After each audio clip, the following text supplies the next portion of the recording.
दोस्तों, कहानी की शुरुआत होती है बोटिंग कंपटीशन से, जिसमें चार्ली अपने छोटे भाई सैम के साथ आगे बढ़ रहा था। इसी कंपटीशन में चार्ली के क्लासमेट ने भी हिस्सा लिया था, जिसका नाम था टेस।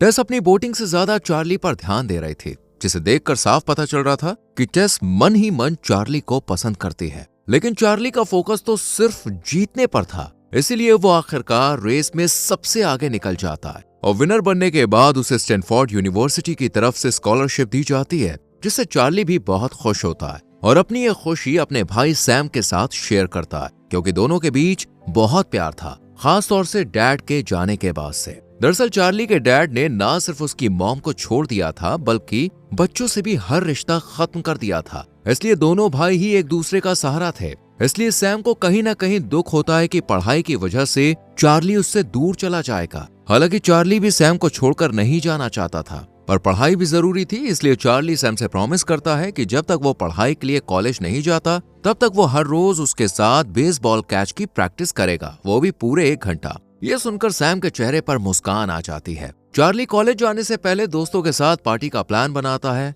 लेकिन उसकी मॉम बताती है कि आज उन्हें डबल शिफ्ट में काम करना है, इसलिए चार्ली को पार्टी में ना जाकर घर पर रहकर सैम का ख्याल रखना होगा। मॉम तो बने बनाए प्लान पर पानी फेर देती है, पर चार्ली पार्टी कैंसिल नहीं करता है और चार्ली रात में चुपके से घर से बाहर निकल जाता है और कार लेकर बस जाने ही वाला होता है कि तभी सामने सैम आ जाता है। सैम चार्ली से कहता है कि वो उसे उसके दोस्त के घर छोड़कर पार्टी में जा सकता है, कोई और ऑप्शन न होने के चलते चार्ली सैम को कार में बैठाकर उसकी बताई हुई लोकेशन पर निकल पड़ता है। मस्ती मजाक करते हुए चार्ली हाईवे पर पहुंचता है और जैसे ही हल्का सा स्टॉप लेता है तो अचानक दूसरी कार गलत डायरेक्शन में मुड़ जाती है और तभी सामने से एक फुल स्पीड में आता हुआ ट्रक चार्ली की कार को उड़ा देता है। इस भयानक एक्सीडेंट में कार तुरंत पलट जाती है। जल्दी जल्दी इमरजेंसी मेडिकल वैन में दोनों भाइयों को हॉस्पिटल ले जाया जाता है, लेकिन कंप्यूटर स्क्रीन पर चार्ली की लाइफलाइन फ्लैट दिखती है। पर फिर भी एक पैरामेडिक चार्ली के जिंदा होने की आस में उसके पास रहता है। किस्मत से तभी एक चमत्कार होता है और चार्ली वापस से आंखें खोल लेता है। ये देखकर पैरामेडिक तुरंत अपने लॉकेट को चूमता है, लेकिन जब चार्ली पास में लेटे सैम की बॉडी को देखता है ना, तो अपना कंट्रोल खो देता है। और फिर फाइनली सैम का फ्यूनरल डे भी आ जाता है, जब चार्ली से सैम के ग्लव्स और बेसबॉल कॉफिन में डालने के लिए कहा जाता है, पर चार्ली उन्हें नहीं देता और जंगल की तरफ भाग जाता है। और जैसे ही जमीन पर गिर पड़ता है तो सामने उसे सैम नजर आता है, जो चार्ली को बताता है कि तुम प्रैक्टिस के लिए लेट आए हो। सैम को सामने देखकर चार्ली की आंखें चमक उठती हैं और वो हल्की मुस्कान के साथ कहता है कि वो हर शाम सैम के साथ प्रैक्टिस करने यहाँ पर जरूर आएगा, चाहे कुछ भी हो जाए। इस तरह 5 साल बीत जाते हैं और चार्ली उसी कब्रिस्तान में केयरटेकर की नौकरी कर रहा होता है, जहाँ सैम की कब्र थी। दरअसल चार्ली ने पढ़ाई और बोटिंग दोनों छोड़ दी थी। उसकी जिंदगी थम सी गई थी और अब वो अकेले ही रहता था, क्योंकि मॉम दूसरी जगह शिफ्ट हो चुकी थी। पर चार्ली सैम को छोड़कर नहीं जाना चाहता था, इसलिए उसने सैम के कब्रिस्तान में ही जॉब लगा ली। हर रोज की तरह चार्ली कब्रिस्तान जाता है, जहां उसकी मुलाकात एलिस्टर से होती है, जो इसी कब्रिस्तान में केयर टेकर था और चार्ली का अच्छा दोस्त बन गया था। तभी चार्ली को टेस आती हुई दिखाई देती है, जो चार्ली को लाइक करती थी, और चार्ली भी ये बात अच्छे से जान चुका था। टेस आते ही एलिस्टर पर भड़कने लगती है, क्योंकि उसने टेस के फादर की ग्रेव पर अलग फूल लगाए थे। पर जब टेस की निगाहें चार्ली पर घूमती हैं तो वो खामोश हो जाती हैं। चार्ली टेस को ये कहकर समझा देता है कि वो उसके पिता की कब्र पर उसी के पसंद के फूल लगाएगा, इसलिए वो बेफिक्र होकर जा सकती है। प्रॉमिस के मुताबिक चार्ली जब कब्रिस्तान में फूल लेकर आता है तो उसे अपना हाई स्कूल फ्रेंड दिखाई देता है, जो आर्मी में बड़े अफसर की पोस्ट पर तैनात था। चार्ली जब उससे बात कर रहा होता है तो एलिस्टर उसे देखकर काफी हैरान होता है, क्योंकि चार्ली अकेला ही बात कर रहा था और अक्सर ऐसे ही खुद से बात करता रहता था, यानी चार्ली को आत्माएं दिखती थी। चार्ली जानता था कि उसका दोस्त सेना में मारा गया है, क्योंकि वो उसकी कब्र के पास ही खड़ा था, लेकिन फिर भी वो उसकी सोल से कम्युनिकेट करता है। काम खत्म करने के बाद चार्ली अपने घर वापस आता है और हर रोज की तरह सनसेट से पहले डेस्क से बेसबॉल और ग्लव्स लेकर जंगल की गहराइयों में चला जाता है, जहां सैम उसका इंतजार कर रहा था। दोनों भाई बेसबॉल कैच प्रैक्टिस करते हैं, ढेर सारी बातें करते हैं और लास्ट में एक तालाब में नहाने भी जाते हैं। पर जब पानी से बाहर निकलते हैं तो सैम नहीं होता, क्योंकि हर रोज की तरह 1 घंटा कंप्लीट होने के बाद सैम गायब हो चुका था। ये देखकर चार्ली थोड़ा उदास होता है और तालाब से बाहर निकल आता है। नेक्स्ट डे चार्ली सामान खरीदने के लिए मार्केट जाता है और जब बाहर निकलता है तो उसकी मुलाकात फ्लोरियो से होती है। ये वही पैरामेडिक था जिसने एक्सीडेंट के वक्त चार्ली के जिंदा होने की दुआएं मांगी थी। फ्लोरियो चार्ली को कॉफी पीने के लिए इंसिस्ट करता है और जब दोनों साथ में बैठते हैं तो फ्लोरियो उसकी पास्ट लाइफ के बारे में पूछता है। फ्लोरियो उसे समझाता है कि उसे भगवान ने दूसरी लाइफ किसी मकसद के लिए दी है, इसलिए उसे कब्रिस्तान में रहकर टाइम वेस्ट नहीं करना चाहिए। चार्ली उसकी बात का जवाब न देकर बाहर निकल आता है, पर फ्लोरियो की बातें उसे अंदर तक झकझोर कर रख देती है, क्योंकि फ्लोरियो की तरह वो भी मानता था कि वो लाइफ में कुछ अचीव कर सकता था, क्योंकि वो एक होनहार ब्राइट स्टूडेंट था। पर अब सैम उसके लिए सबसे इम्पोर्टेंट था। भले ही सैम मर चुका था, पर फिर भी सैम के साथ जो वक्त चार्ली बिताता था वो किसी खजाने से कम नहीं था। इसलिए वो फ्लोरियो की बातों को इग्नोर कर हार्बर के पास जाने लगता है। पर तभी उसकी नजर बोट में खड़ी टेस पर पड़ती है। दरअसल टेस एक बहुत बड़े बोटिंग कंपटीशन की तैयारी में लगी हुई थी। इसी कंपटीशन में पार्टिसिपेट करना चार्ली का भी सपना था, जो अब धुंधला हो चुका था। पर वो टेस के लिए खुश था, इसलिए वो कंपटीशन वाली मैगजीन लेकर शाम के वक्त सैम के पास जाता है और अपने ड्रीम कंपटीशन के बारे में बात करके दिल हल्का करने लगता है। रात में भी चार्ली हार्बर के पास जाकर टेस की बोट की ड्राइंग बनाने लगता है, मानो उसका सपना फिर से जिंदा हो रहा हो। थोड़ी देर में उसका दोस्त एलिस्टर आता है और उसे जबरदस्ती एक पार्टी में ले जाता है। इसी पार्टी में चार्ली की अपने 2 हाई स्कूल क्लासमेट से भी मुलाकात होती है, पर दोनों दोस्त उसके काम और पोजीशन को लेकर मजाक बनाना शुरू कर देते हैं और कह देते हैं कि हमेशा बोटिंग कंपटीशन में विनर बनने वाला चार्ली आज भी नाकामयाब ही है। ये सुनकर चार्ली के तन बदन में आग लग जाती है। इसी गुस्से में वो एक दोस्त को जोरदार पंच मारता है और तुरंत ही क्लब से बाहर निकल आता है। लेकिन वो घर नहीं जाता, बल्कि फिर से टेस की बोट के पास पहुंच जाता है और अपने पास्ट डेज को याद करने लगता है, जब बोटिंग ही उसकी खुशी का सहारा हुआ करती थी। पर वक्त के साथ सब कुछ बदल गया। अभी चार्ली ये भी सोच ही रहा था कि तभी बोट के अंदर से टेस निकलती है और चार्ली को देखकर पहले तो थोड़ा घबराती है, पर फिर दिल मजबूत कर उससे बात करने की कोशिश करती है। आज दोनों पहली बार एक दूसरे से बात करते हैं। जब टेस चार्ली की ड्राइंग बुक में अपनी बोट की ड्राइंग देखता है तो उसे ये समझते देर नहीं लगती कि चार्ली भी उसे दिल ही दिल पसंद करता है। ये जानकर टेस बहुत खुश होती है, पर चार्ली अब भी कुछ नहीं कहता और बोट रेस के लिए बेस्ट ऑफ लक कहकर वहां से रवाना हो जाता है। नेक्स्ट डे टेस अपनी बनाई हुई बोट को टेस्ट करने के लिए समुद्र में उतर जाती है।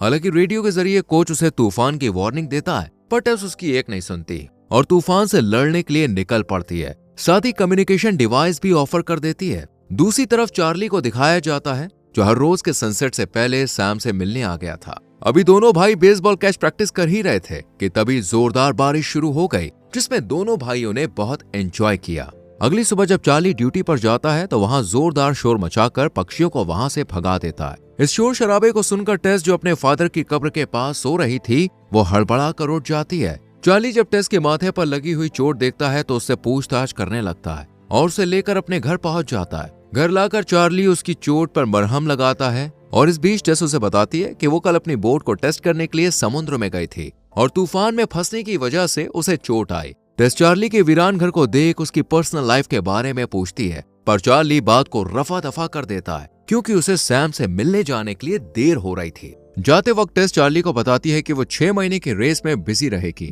इसलिए उनकी मुलाकात 6 महीने बाद होगी। ये सुनकर चार्ली उसके पीछे भागता है और डिनर पर इनवाइट कर सैम के साथ प्रैक्टिस करने जंगल पहुंच जाता है। 1 घंटे तक दोनों भाई मस्ती मजाक करते हैं और रात को चार्ली टेस के साथ डिनर करता है। इस बीच टेस की नजर बड़े बड़े बॉक्सेस पर पड़ती है, जिनके बारे में पूछने पर चार्ली रिवील करता है कि इनमें सैम का सामान है। बातचीत के दौरान दोनों की नजदीकियां बढ़ने लगती हैं, पर टेस सैम से बाय बोलकर घर जाने के लिए निकल पड़ती है। पर कुछ देर बाद घर के दरवाजे पर दस्तक होती है। चार्ली जब दरवाजा खोलता है तो टेस की आवाज उसे तलाशने को कहती है और चार्ली भी घने जंगल में उसे ढूंढने के लिए निकल पड़ता है और जंगल की गहराई में दोनों कुछ हसीन लम्हे बिताते हैं। अगली सुबह जब चार्ली नींद से जागता है तो उसे कहीं भी टेस नहीं मिलती, इसलिए वो भागा भागा अपने घर जाता है, जहाँ दरवाजे पर एक नोट चिपका हुआ था। एक तरफ बोर्ड बनी थी और दूसरी तरफ लिखा हुआ था, मुझे ढूंढ लो। ये पढ़कर चार्ली तुरंत हार्बर पर जाता है, जहाँ टेस बोट में बैठी थी। इसके बाद दोनों बोटिंग करने निकल पड़ते हैं और 5 साल जितने लंबे अरसे के बाद बोटिंग करके चार्ली बहुत खुश होता है। दोनों एक साथ काफी एंजॉय करते हैं और टेस भी अपने फादर की फेवरेट पोएम सुनाती है। इस तरह दोनों एक दूसरे में खोए रहते हैं और शाम कब हो जाती है इसका पता ही नहीं चलता और चार्ली ये भी भूल बैठता है कि उसे सैम से मिलने जाना है। लेकिन फिर अचानक उसे सैम का ख्याल आता है और वो टेस को तुरंत छोड़कर वहां से जंगल की ओर रवाना हो जाता है। चार्ली भागते हुए जंगल पहुंचता है और देखता है कि सैम वापस जा रहा है। चार्ली उसे रुकने के लिए कहता है, पर सैम टूटे दिल से रोते हुए कहता है कि तुम मुझे भूलते जा रहे हो, इसलिए तुम अपना वादा आज भूल गए। अपने भाई के ये शब्द सुनकर चार्ली बहुत दुखी होता है और उसे वादा करता है कि वो अपने प्रॉमिस को कभी नहीं भूलेगा। पर तभी टेस वहां पे आ जाती है, पर उसे सिर्फ चार्ली नजर आता है। टेस चार्ली का हाथ पकड़कर उसे समझाती है कि इस दुनिया से हर किसी को जाना है, इसलिए वो सैम को भी रिहा कर दे। पर चार्ली अपने भाई को खोना नहीं चाहता था, इसलिए वो टेस का हाथ छोड़कर सैम के पीछे चला जाता है। अगली सुबह टेस चार्ली से मिलने के लिए जा रही होती है, पर तभी रास्ते में उसकी नजर अपनी दोस्त पर पड़ती है, जिससे टेस बात करने की कोशिश करती है, पर दोस्त बिना सुने आगे निकल जाती है। इतने में टेस की नजर शीशे पर पड़ती है, जिसमें उसे अपनी शक्ल दिखाई नहीं देती, मानो वो सिर्फ एक सोल हो जिसकी कोई रिफ्लेक्शन नहीं है। दूसरी तरफ चार्ली अपने दोस्त के साथ एक कैफे में बैठा होता है। तभी पुलिस इन्वेस्टिगेशन के लिए वहां आ जाती है और बताती है कि टेस बैटिंग टेस्ट के लिए समुद्र में गई थी, पर 3 दिन से लापता है। ये सुनकर चार्ली तुरंत कब्रिस्तान जाता है और ये देखकर हैरान होता है कि टेस अपने फादर की कब्र के पास बैठी है और उसी जख्मी हालत में जैसे वो ठीक 3 दिन पहले मिली थी। चार्ली के साथ टेस भी समझ चुकी थी कि वो अब जिंदा नहीं है। इसी दुख में रोने लगती है और चार्ली को बताती है कि लास्ट टाइम उसे एक रोशनी दिखाई दी थी। ये सुनकर चार्ली रिवील करता है कि एक्सीडेंट के वक्त वो रोशनी उसे भी दिखाई थी, क्योंकि वो मरने से पहले सबको नजर आती है। ये जानने के बाद टेस का रो रो कर बुरा हाल हो जाता है और वो अचानक गायब हो जाती है। टेस को खोने के बाद चार्ली बहुत ज्यादा दुखी होता है और अपना दुख बाहर निकालने के लिए घर का सामान तोड़ने लगता है। शाम को वो ग्लव्स और बेसबॉल लेकर सैम से मिलने जाता है और उससे भी सिर्फ टेस की ही बातें करता है। रात को जब चार्ली घर पर होता है तो उसके पास फ्लोरियो की वाइफ आती है और उसके हाथ में फ्लोरियो का मेडेलियन सौंपते हुए कहती है कि फ्लोरियो अब इस दुनिया में नहीं रहे, पर जाने से पहले उन्होंने अपना मेडेलियन तुम्हें सौंपने के लिए कहा था। चार्ली अभी मेडेलियन को देख ही रहा था कि तभी उसकी नजर दरवाजे पर चिपके हुए नोट पर जाती है, जो जमीन पर पड़ा हुआ था। इस पर टेस ने अपने ढूंढने की बात लिखी थी। ये देखकर चार्ली को समझ में आ जाता है कि टेस अभी जिंदा है और कोमा में है, इसलिए उसे ढूंढने के लिए कहा है। ये जानने के बाद चार्ली एलिस्टर के पास पहुंचता है और दोनों टिंक की बोट चोरी कर टेस को ढूंढने जा ही रही होती है कि तभी टिंक अपनी बोट को रोकने के लिए उस पर कूद जाता है और एलिस्टर से लड़ने लगता है। पर जब एलिस्टर उसे पूरी बात बताता है तो टिंक कहता है कि उस चट्टान के पास टेस नहीं होगी, क्योंकि टेस की आखिरी लोकेशन और चट्टान की दूरी में 20 किलोमीटर का फासला है। पर टेस के मिलने की उम्मीद में टिंक भी उनके साथ चट्टान की तरफ निकल पड़ता है। जबकि शाम को सैम जंगल में बैठा चार्ली का इंतजार कर रहा होता है और जब वो नहीं आता तो सैम जाने लगता है। तभी उसके सामने एक पास्ट मेमोरी जैसी फिल्म चलती है, जिसमें चार्ली के साथ बिताए गए मोमेंट्स थे।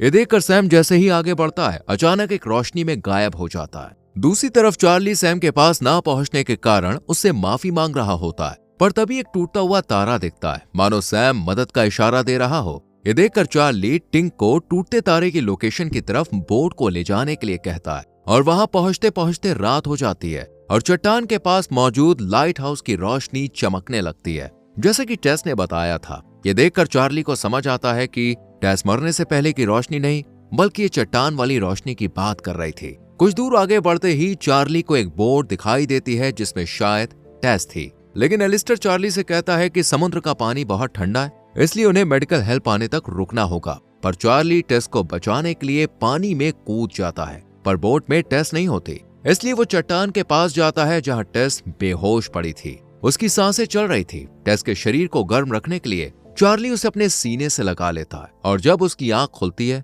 तो वह हॉस्पिटल में होता है, जिसे एलिस्टर बताता है कि टेस एकदम ठीक है। कुछ समय बाद चार्ली टेस से मिलने के लिए उसकी बोट पर सवार होकर उसके घर पहुंच जाता है और टेस उसे देखकर बहुत खुश होती है और जान बचाने के लिए थैंक्स बोलती है। चार्ली टेस से बोटिंग करने को कहता है, पर वो बोटिंग करने से झिझकती है और कहती है कि उसे अजीब सपने आते हैं जिनमें वो चार्ली के साथ सोती है। चार्ली बताता है कि वो उनकी यादें हैं, पर टेस को कुछ भी समझ नहीं आता और वो वहां से जाने लगती है। पर जब चार्ली उसके पिता की फेवरेट पोएम सुनाता है तो उसे सब याद आ जाता है और दोनों बोटिंग पर निकल पड़ते हैं। शाम को जब चार्ली सैम से मिलने जाता है तो सैम कहीं नहीं दिखता, पर फिर वो पीछे आकर कहता है कि मेरे जाने में सबकी भलाई थी और यहाँ मैं खुश हूँ। इतना कहकर वो गायब हो जाता है और चार्ली उसे प्रॉमिस करता है कि वो दोनों भाई हमेशा साथ रहेंगे। इसके बाद चार्ली टेस के साथ अपने दोस्तों से मिलकर बोटिंग करने निकल पड़ते हैं और मूवी द एंड हो जाती है। आपको कैसी लगी ये मूवी हमें कमेंट में जरूर बताएं। वीडियो को लाइक और शेयर करें और चैनल को सब्सक्राइब करके बेल आइकॉन प्रेस करें, जिससे आने वाली मूवीज आपसे मिस ना हो।